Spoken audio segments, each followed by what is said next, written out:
நண்பகல் செய்திகளை தொடர்ந்து பார்க்கலாம். தமிழகத்தில் பெண்களின் பாதுகாப்பை உறுதிப்படுத்த திமுக அரசு தவறிவிட்டதாக கூறி பாஜக சார்பாக நாமக்கல் மாவட்டம் திருச்செங்கோடு பழைய பேருந்து நிலையம் அருகே ஏராளமானோர் கண்டன ஆர்ப்பாட்டத்தில் ஈடுபட்டனர்.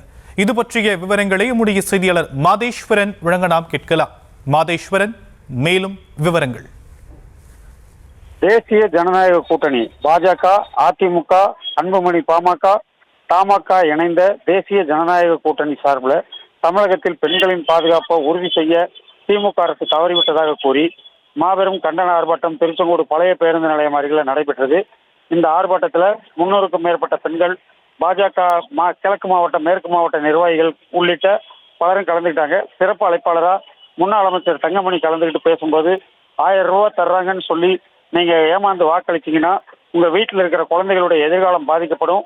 நாடு முழுக்க போதைப் பொருள் கலாச்சாரம் அதிகமா இருக்கு. அதுக்காக நீங்க திமுகவுக்கு இந்த முறை கண்டிப்பாக வாக்களிக்க கூடாது. திமுகவுக்கு வாக்களித்தா சொத்து பாதுகாப்பு இருக்காது. திமுகவுக்கு வாக்களிக்க வேண்டாம். திமுகவுக்கு வாக்களிக்கிறதுனால பல்வேறு இன்னல்கள் தமிழ்நாட்டுக்கு வந்து சேரும். இரட்டை எஞ்சின் ஆட்சி இருந்தால்தான் மத்திய அரசு மூலமா மாநிலத்துக்கு பல்வேறு திட்டங்கள் வந்து சேரும். இரட்டை எஞ்சின் ஆட்சியை தப்பா பேசுறாங்க. மத்திய அரசனுடைய உதவி இல்லாம மாநில அரசு எந்த விதமான திட்டங்களையும் நிறைவேற்ற முடியாதுன்னு பேசினார்கள்.